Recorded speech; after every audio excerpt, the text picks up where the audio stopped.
I'd like to do on Medicare is, those of you know, that go on the CPI increase. The CPI increase. The CPI increase they use is CPIW. That's the urban CPI. There is a CPIE for elderly, and that's what they should be basing it on, because it's based on what an elderly person spends. And actually, that has creeped up every year higher than the CPIW. And so the longer you stay on the CPIW, the farther you will get away from what you're actually costing. So I would be in favor of pushing that. I'm okay with raising limitations on income. I'm okay with that, in which they do every year now, but I think we should raise it up a little bit more to keep it whole. And I really don't know what the president's plan is yet for eliminating some payroll tax to move that, but we certainly got to keep it whole. No matter what. If the Supreme Court rules ACA unconstitutional, what do you think is going to happen with respect to all those people that are on it now? What would your ideas be afterwards? To go back to before ACA? Or?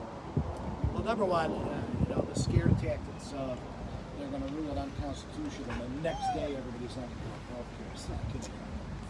They're going to have a transition period anyway. I do think we need to create more competition. I mean, we're a capitalist country. That's what works. So create competition so we can go to other states. Right now, we're kind of stuck with whatever provider is handling your state. We need to be able to move between states and get some competition so that the price comes down. The president's been pushing and used his executive order to say that we got to start looking at the drugs.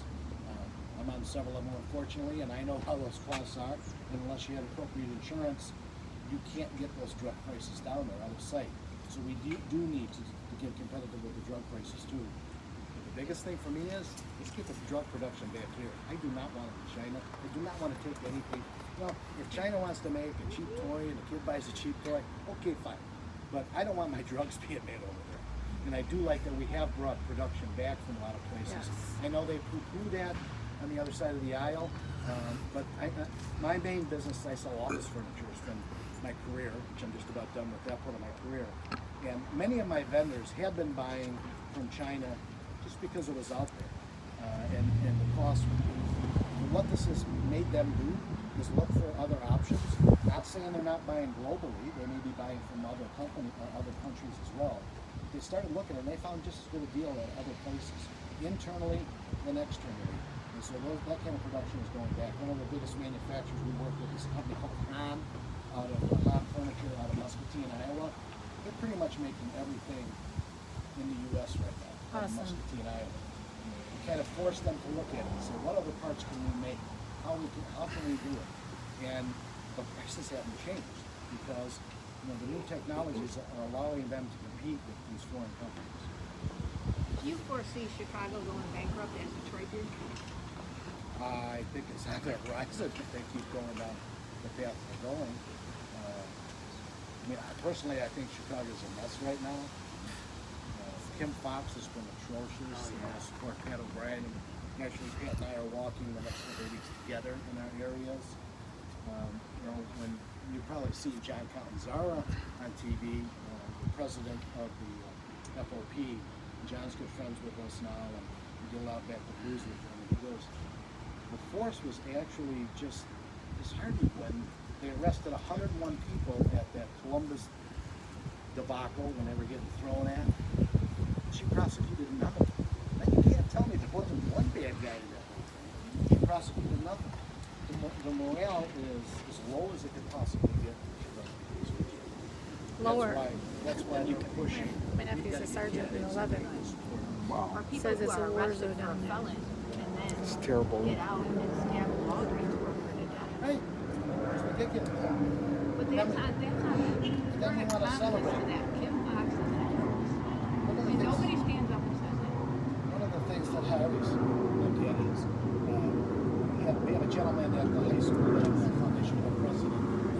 He made a lot of money. He started a foundation. He takes low-income kids that are in grammar school and he mentors them, and then they spend their 4 years in high school. If they do a good job, he pays for 4 years of college. He's done it with 700 kids. That's You awesome. know how many kids BLM has done that for? None. Zero. How many neighborhoods they've cleaned up? None. Zero. The terrorist group. How many kids they've mentored? Zero. They're just bringing money in. And that's what we got to do. I always say there's only two labels that I work with. And there's all labels on it. Good people and bad people. Bad people need to go away. But we want to start labeling, creating all of this dissension. And it's basically a political move. I get it, but it's not right. One of the things I think that e-learning has done is made a lot of parents look at what are my kids actually learning in school? Because now they're seeing it every day. They're doing what? They're teaching math in school? Why? Why don't they just teach them math? But I think people are starting to wake up, and that's probably the only good thing coming out of e-learning, because my daughter has 4 kids under 9, and she works, she's pulling her hair out. My wife helps out. I don't want to get involved in that. It's kind of crazy. Okay, she actually has a 3.5-year-old that was going to start the preschool program, and they told her, no, we're going to do it online. The whole point of a preschooler going there is to meet other kids and just get an answer. Stare at the screen every 10 seconds, and then hit you down. So yeah, there's a lot of things we have to fix on that. You're right. Yes? I have a question about that. We have 2 adult kids out of college, but we also have a 15-year-old. And I've been trying to work, and I've spoken at our Lyons Township school board meeting. They had told us end of the first quarter. That was when, in mid-August, they decided at the last minute to do all remote. 2 days later, after we had a significant, the largest turnout I've ever seen in a school board meeting, we were offered hybrid, 2 times a week for 2 half days. Yeah, that's what what we we are. start. Ridiculous. So, I'm in a lot of groups which are typically conservative people all over the suburbs and downstate who are trying to get kids back into schools. We're extremely frustrated and don't know where else to turn. And people have tried to even allow maybe IHSA an out, so they could kind of be like, okay, all right, because it's not, well, the student athletes, especially the minorities, are losing out tremendously. Like, they're not going to go to college all because of this. And it makes me sick.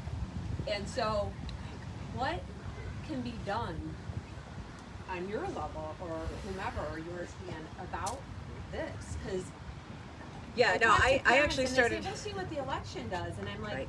like a neighborhood we were thinking of moving to in Florida. They're open. Yep. They're going 5 days a week. So Right. those kids at this high school in Florida, and it's a good high school, they're in Yeah. 5 days a week, and we're falling behind. Yep. Yeah, I think that what you're really seeing is you're seeing, this mindset of safetyism over all else, and this, pretense that life is not full of risks. I had no problem when COVID first came to the forefront. Okay, let's take some precautions. This is new. We don't know what it's about. And, if this was going to be like an Ebola virus or something like that, that could have been incredibly deadly. 6 months in, we know our kids, yes, they are absolutely at risk of getting infected, but the risk of long-term significant health, adverse health outcomes or death, it's statistically, it's not happening. And I have had so many parents reach out to me, and including people are just like, oh, but women are scared of COVID. I'm like, moms want their kids back in school.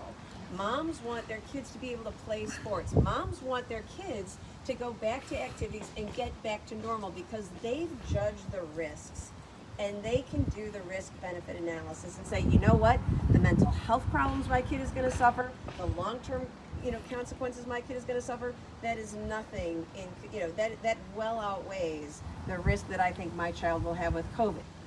And Governor Pritzker has been perfectly content to serve as the executive, the legislature, and the judiciary on all of this. And I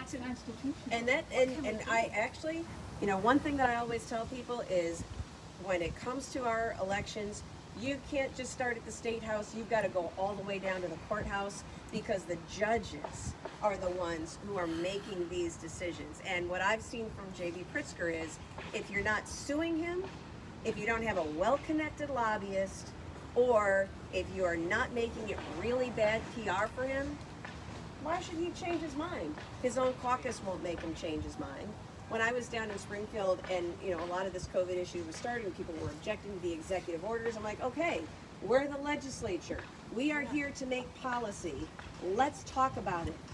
And the answer I got from my Democratic colleagues was, we don't want to be accused of killing grandma. They were perfectly fine with abdicating their role and responsibility as a legislator to J.B. Pritzker. And that's unconscionable. So we have objected, and the sad fact is we are the minority in the caucus. We cannot call us back into session. We cannot actually bring legislation to the floor. I have all kinds of legislation relating to COVID. We are going to need economic relief. We are going to need to have all kinds of ways in which we can repurpose commercial space. We are going to need to have economic incentives to make sure that businesses can reopen. The last thing they need is a new tax